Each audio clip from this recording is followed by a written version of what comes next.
Students, आज हम intermediate maths classes में टॉपिक डिफरेंशिएशन के बेसिक कॉन्सेप्ट्स को हम समझेंगे। तो डिफरेंशिएशन के बारे में समझने से पहले हम थोड़ी बहुत जानकारी आपको दे दें, जिससे आपको डिफरेंशिएशन के टॉपिक को समझना थोड़ा आसान हो जाए। चलिए देखते हैं। जैसे यहाँ पे हम आपको दो नंबर देते हैं, जैसे मैंने आपको दे दिया 7 दे दिया और 6 दे दिया। दो नंबर्स आपको मैंने दे दिए। कौन कौन सा नंबर दिया है? 7 दिया है और 6 दिया है। अब हम आपसे ये कहें कि 7 और 6 में कौन सा नंबर ग्रेटर है? तो भाई ये तो हंसने वाली बात हुई कि सर इसमें 7 तो ग्रेटर है 6 से। तो हम आपसे कहें कि कैसे ग्रेटर है, तो आप लोग जाहिर सी बात है आप लोग जवाब दोगे कि नंबर लाइन पे 7 बाद में आता है, 6 आपका पहले आता है। आपकी बात एकदम सही है कि भाई नंबर लाइन पे 7 हमारा बाद में आता है, 6 हमारा पहले आता है। तो लेकिन अगर हम इसी चीज़ को थोड़ा दूसरे वे में देखें कि 7 6 से ग्रेटर है, ठीक है ग्रेटर है, लेकिन क्यों ग्रेटर है? इसके लिए हम देखेंगे कि 7 और 6 का डिफरेंस, यानी डिफरेंस ऑफ 7 एंड 6। तो हम जब 7 और 6 का जब हम डिफरेंस करते हैं तो हमें क्या मिलता है? जाहिर सी बात है 7 माइनस 6 1 मिलेगा, और 1 हमारी कैसी क्वांटिटी है? पॉजिटिव क्वांटिटी है। अगर ये हमारी पॉजिटिव क्वांटिटी है, इट मीन्स ये क्या होगा? ग्रेटर देन 0 होगा। इसका मतलब ये हुआ कि अगर कोई नंबर किसी नंबर से ग्रेटर है तो उसका डिफरेंस क्या होगा? ऑलवेज ग्रेटर देन 0 होगा। अगर हम आपसे कहें कि 6 7 से लेस है, तो लेस है तो इसका मतलब क्या हुआ कि 6 और 7 का जो डिफरेंस होगा, 6 और 7 का जो डिफरेंस होगा वो आपका क्या होगा? लेस देन 0 होगा। भाई लेस देन हमारा 0 होगा। 6 और 7 का डिफरेंस अगर लेस देन 0 है तो वो नंबर अगले नंबर से क्या होगा? छोटा होगा। और अगर दो नंबर्स का डिफरेंस आपका क्या है? ग्रेटर देन 0 है। ग्रेटर देन 0 का मतलब क्या? कि वो क्वांटिटी आपकी क्या है? पॉजिटिव है।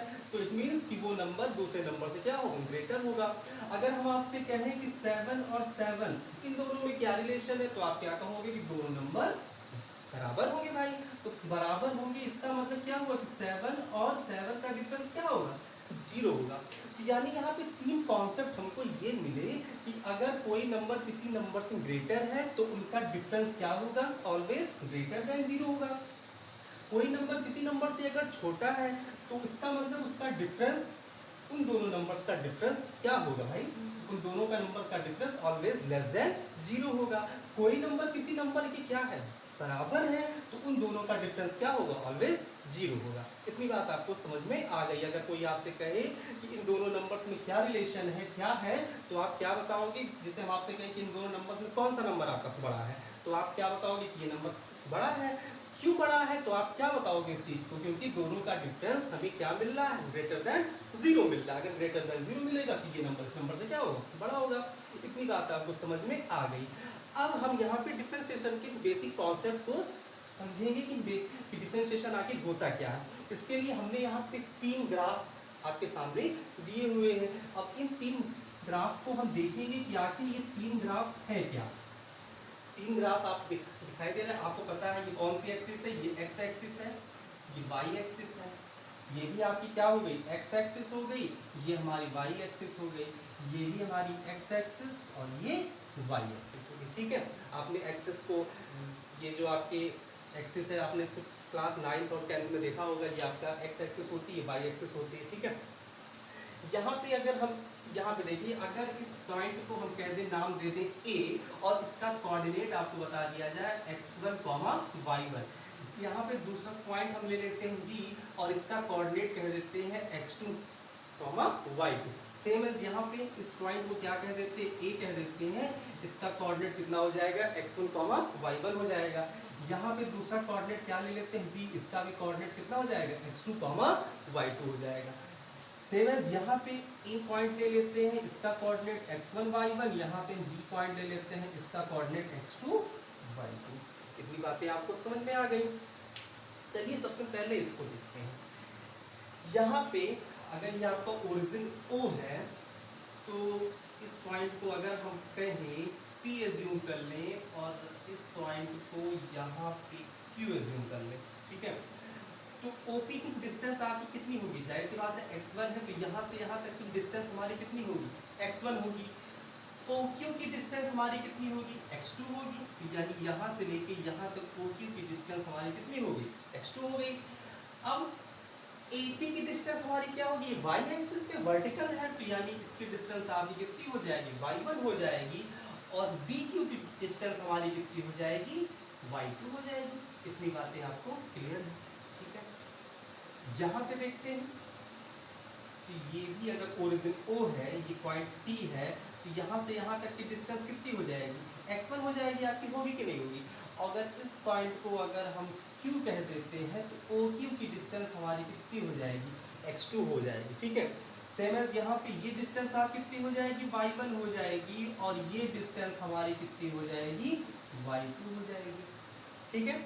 ये वाला भी ऐसे सेम, ऐसे यहाँ भी इस पर अगर हम परपेंडिकुलर ड्रॉ करते हैं, परपेंडिकुलर यहाँ पे ड्रॉ कर ले, इस पॉइंट को अगर P कह दें, ये आपका ओरिजिन O हो गया, तो OP की डिस्टेंस हमारी कितनी हो जाएगी, x1 हो जाएगी, और ये आपका ये पॉइंट अगर Q हो जाएगा, तो OQ की डिस्टेंस हमारी कितनी हो जाएगी, x2 हो जाएगी, और वर्टिकल डिस्टेंस ये कितना है आपका y1 है, और ये कितना हो जाएगा, y2 हो जाएगा।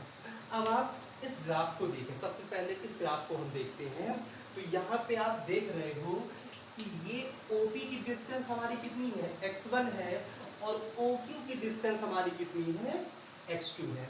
अब यहाँ पे आप देख रहे हो कि x2 इज ग्रेटर देन क्या है, x1 है। देखिए ध्यान से ग्राफ को देखिए, तो ये x2 की दूरी यहाँ से O से P तक की है, और O से P तक की हमारी दूरी कितनी है, x1 है। ये इतना x2 है, ये इतना x1 है, तो जाहिर सी बात है कि x2 हमें ग्रेटर मिलेगा, किससे मिलेगा, x1 से मिलेगा। अब जरा ये देखो, अगर x2 x1 से ग्रेटर है, तो y1 को और y2 को देखें, तो y1 की डिस्टेंस आपकी कितनी है, AP है, और y2 की डिस्टेंस कितनी है, BQ है। अगर आपका x2 ज़्यादा है x1 से, और आपको y2 की वैल्यू, यानी this implies that y2 is greater than y1। भाई ग्राफ देख के आपको लग रहा है कि y2 की वैल्यू क्या है, y1 से ज़्यादा है कि नहीं, ग्राफ आप देख के बताइए। अगर x2 x1 से ज़्यादा है, तो यहाँ पे आपको देखने को ये मिल रहा है कि y2 की वैल्यू y1 से ज़्यादा है कि नहीं। अगर कहीं पे आपको x2 is greater then x1 मिले, x2 is greater then x1 आपको मिले, और वो क्या इंप्लाइज करे कि y2 is greater than y1 है, देन दिस फंक्शन, इसको हम क्या कहेंगे, इस फंक्शन को कहेंगे इंक्रीजिंग फंक्शन। कौन सा फंक्शन कहेंगे, इंक्रीजिंग फंक्शन कहेंगे। इंक्रीजिंग फंक्शन कब कहेंगे, जब x2 is greater then x1 हो, और वो इंप्लाइज करे कि y2 is greater than y1 हो, तो यानी that function is increasing function, ठीक है। ये फंक्शन आपका क्या हो जाएगा, इंक्रीजिंग फंक्शन हो जाएगा। इसको छोड़ के अभी हम ये वाला ग्राफ देखें, यहाँ पे जरा आप देखिए, OP आपका कितना है, x1 है, और OQ हमारा कितना है, x2 है कि नहीं। अगर आपका OP x1 है और OQ x2 है, तो आपको देखने से ये लग रहा है कि x2 is greater then x1, दिख रहा है कि नहीं, x2 is greater then x1 दिख रहा है, लेकिन यहाँ पे देखो क्या दिख रहा है, ये y1 की लेंथ आपकी कुछ ज़्यादा दिख रही है इन कंपेरिजन टू y2। इसका मतलब क्या हो जा रहा है कि y2 is less than y1, है कि नहीं। देखो भैया, x2 is less then x1 दिख रहा है आपको, तो ये क्या इंप्लाइज करता है, ये इंप्लाइज करता है कि y2 is less than y1। अगर किसी फंक्शन में आपको x2 is greater then x1 मिले, और वो इंप्लाइज क्या चीज आपको करे कि y2 is less than y1, then that function is known as decreasing function. Decreasing function का क्यूब ग्राफ आपका डिक्रीज कर रहा है। और ये वाला आपका एक बार फिर से देखेंगे, अगर कहीं पे फंक्शन आपको x2 is greater then x1 मिले, और वो क्या इंप्लाइज करे कि y2 is greater than y1 हो, then that function is increasing function. समझ में आया कि नहीं आया, एक बार फिर से देखिए, अगर x2 is greater than x1, then this implies that y2 is greater than y1, then that function is known as increasing function, and x2 is greater then x1 मतलब x के बढ़ने पर y का मान घटे। फिर से सुनो, हिंदी में सुनिए आप लोग कि अगर x का मान बढ़ने से इस y का मान क्या हो, घटे, तो उस फंक्शन को क्या कहेंगे, डिक्रीजिंग फंक्शन। अगर x के बढ़ने पर y का मान भी बढ़ जाए तो उस फंक्शन को क्या कहेंगे, इंक्रीजिंग फंक्शन। ठीक है, अब इस फंक्शन को जरा देखते हैं। इस फंक्शन में आपको क्या दिख रहा है कि x हमारा ग्रोथ कर रहा है, x का मान, x की वैल्यू बढ़ रही है, यानी x2 is greater then x1। लेकिन यहाँ पे देखने पे आपको क्या लग रहा है, this implies that y2 equals to y1। अगर x के बढ़ने पर y की वैल्यू में कोई भी असर ना हो तो वो फंक्शन आपका क्या होता है, ध्यान से देखिए। अगर x के बढ़ने पर y के मान में कोई परिवर्तन ना हो तो वो फंक्शन आपका होता है नाइदर इंक्रीजिंग नॉर डिक्रीजिंग। मतलब ना तो वो फंक्शन इंक्रीजिंग कहलाएगा, ना तो वो फंक्शन डिक्रीजिंग कहलाएगा। यहाँ तक बात आपको अगर समझ में आ गई हो तो इसको आप नोट कर लीजिए, आगे आपको बताएंगे। चलिए आगे देखते हैं, इस ग्राफ को देखते हैं। यहाँ अभी मैंने बताया था अगर कोई भी दो नंबर एक दूसरे से ग्रेटर हो तो उनका डिफरेंस क्या आता है, ऑलवेज ग्रेटर देन 0 आता है। यहाँ पे आप देख रहे हो, यहाँ पे देख रहे हो कि x2 is greater then x1 है, x2 is greater then x1 है। इसका मतलब क्या हुआ कि x2 minus x1 is always less greater than 0, यानी x2 माइनस x1 क्या होगा, 0 से ग्रेटर होगा। जब x2 माइनस x1 आपका 0 से ग्रेटर होगा तो y2 भी तो भाई इस y1 से क्या है, ग्रेटर है। इसका मतलब this implies that y2 minus y1 it is also greater than 0। होगा कि नहीं होगा, x2 is greater then x1 है। इसका मतलब क्या हुआ कि x2 और x1 का जब हम डिफरेंस लेंगे तो वो क्या होगा, ग्रेटर देन 0 मिलेगा। और y2, और ये क्या इंप्लाइज कर रहा है कि y2 is greater than y1, तो इसका मतलब क्या हो गया कि y2 minus y1 greater than 0। अब आपको पता है ये कैसा नंबर है, पॉजिटिव नंबर है। ये कैसा नंबर है, पॉजिटिव नंबर है। क्यों, क्योंकि ये दोनों ग्रेटर देन 0 है। और आपको पता है कि अगर पॉजिटिव अपॉन यानी पॉजिटिव और पॉजिटिव का रेशियो लिया जाए then it is also positive. कैसे, यानी y2 minus y1 upon x2 minus x1 is greater than 0। ये किसके लिए इतनी सारी बात हो रही है, ये इंक्रीजिंग फंक्शन की बात अभी हम कर रहे हैं आपसे। इंक्रीजिंग फंक्शन की बात मैंने क्या किया कि अगर x2 x1 से ग्रेटर है तो इसका मतलब x2 और x1 का जो डिफरेंस होगा वो क्या होगा, ग्रेटर देन 0 है। अगर x2 x1 से ग्रेटर है this implies that y2 is also greater than y1, मतलब कि y2 और y1 का डिफरेंस भी क्या होगा, 0 से ग्रेटर होगा। अब अगर हम पॉजिटिव और पॉजिटिव का रेशियो लेते हैं तब भी वो आपका नंबर कैसा होगा, ग्रेटर देन 0, मींस पॉजिटिव होगा। ठीक है, अब देखो यहीं पे डिफरेंशिएशन का एकदम बेसिक कॉन्सेप्ट आप देखिए कि आखिर डिफरेंशिएशन होता क्या है, यहीं से आपको बता रहे हैं। एकदम ध्यान से देखिए, इस वीडियो को देखने के बाद आपको डिफरेंशिएशन का कॉन्सेप्ट एकदम क्लियर हो जाएगा कि आखिर डिफरेंशिएशन होता क्या है। तो मैंने क्या बताया कि y2 minus y1 upon x2 minus x1 is greater than 0। किस फंक्शन के लिए, किस फंक्शन के लिए ग्रेटर देन 0 हो रहा है, इंक्रीजिंग फंक्शन के लिए। ठीक है, फिर से देखेंगे कि y2 minus y1 upon x2 minus x1। जरा बताओ ये y2 माइनस y1 आखिर है क्या, y2 माइनस y1 क्या है, ये y2 माइनस y1 जरा ध्यान से देखेंगे ये क्या है, difference of y। y2 minus y1 क्या है, डिफरेंस ऑफ y है। x2 माइनस x1 क्या है, x2 minus x1 it is also difference of x greater than 0 है कि नहीं। ध्यान से देखिए y2 माइनस y1 क्या है, कि y2 माइनस y1 क्या है, डिफरेंस ऑफ y है। x2 माइनस x1 क्या है? ये डिफरेंस ऑफ x है भाई, जो आपकी हॉरिजॉन्टल लाइन थी उसी का तो डिफरेंस है। x की वैल्यू ग्रोथ कर रही थी, बढ़ रही थी x की वैल्यू, और दोनों का जब डिफरेंस लिया तो क्या मिला? x2 माइनस x1 मिला। और x2 माइनस x1 क्या है? Difference of x।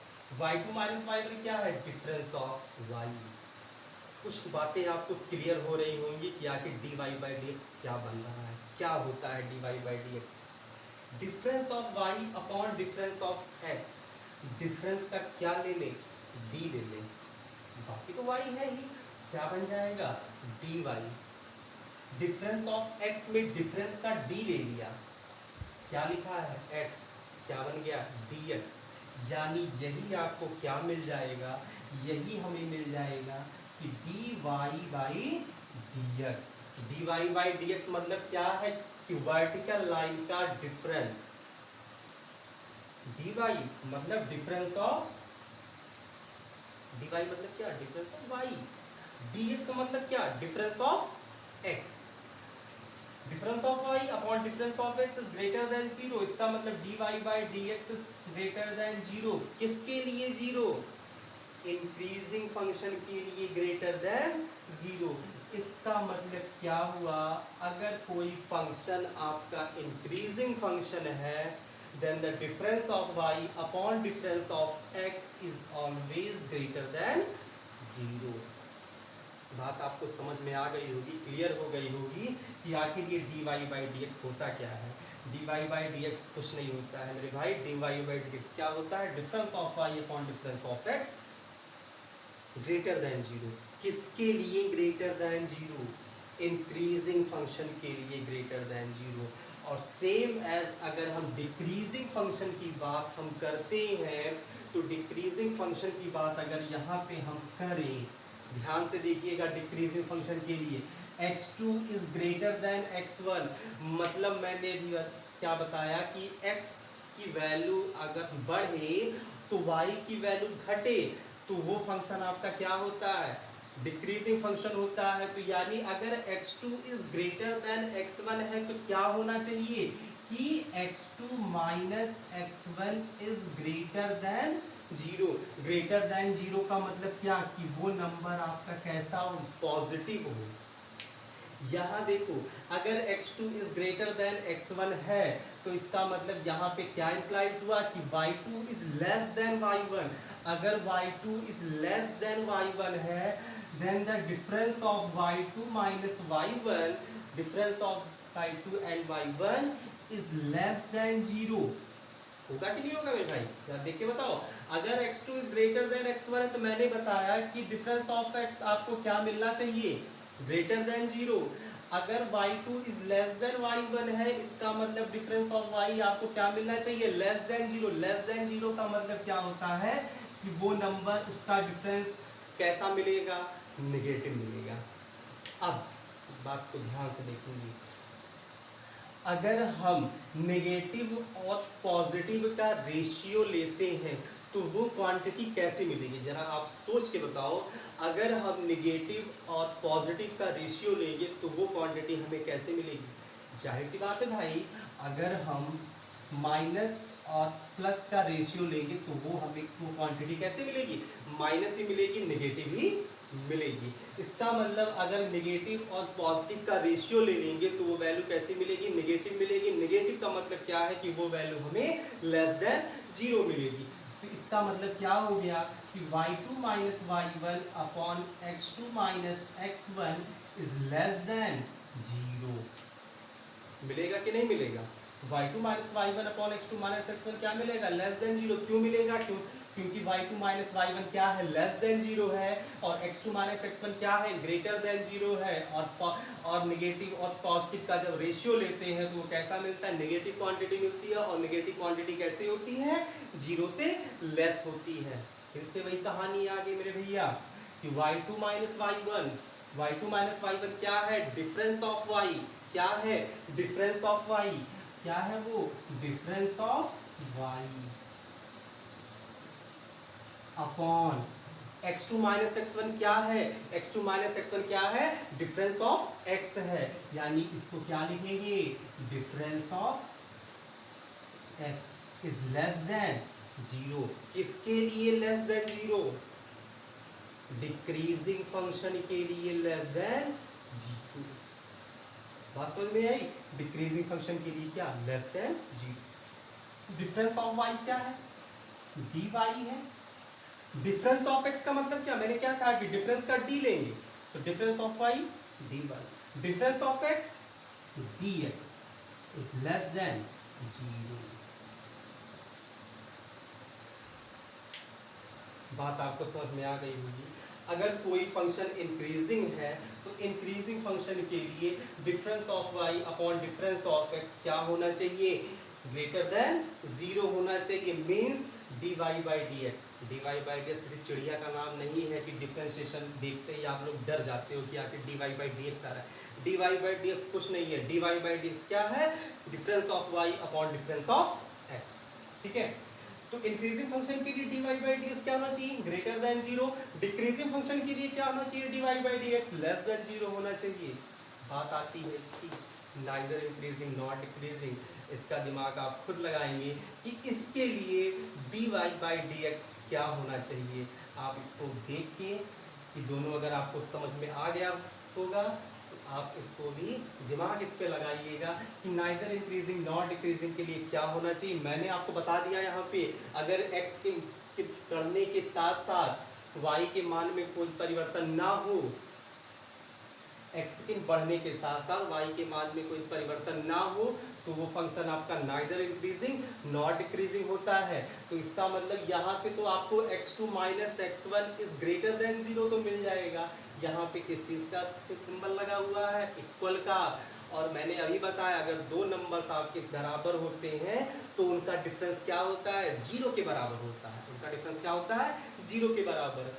Positive 0 upon positive यानी 0 और किसी भी नंबर का रेशियो लेंगे तो वो नंबर कैसा मिलेगा? 0 मिलेगा। इसका मतलब difference of y upon difference of x equal क्या? इक्वल क्या? 0 मिलेगा। इसका मतलब कि नाइदर इंक्रीजिंग नॉट डिक्रीजिंग के लिए difference of y upon difference of x means dy by D x क्या होगा? 0 के इक्वल होगा। इंक्रीजिंग फंक्शन के लिए difference of y upon difference of x means dy by D x greater than 0 होगा। Decreasing function के लिए क्या होगा? Difference of y upon difference of x is less then 0 means dy by D x is less then 0। अगर आपको ये video अच्छी लगी हो, ये टॉपिक आपको समझ में आया हो तो प्लीज़ इस वीडियो को लाइक कर दीजिएगा। Thank you.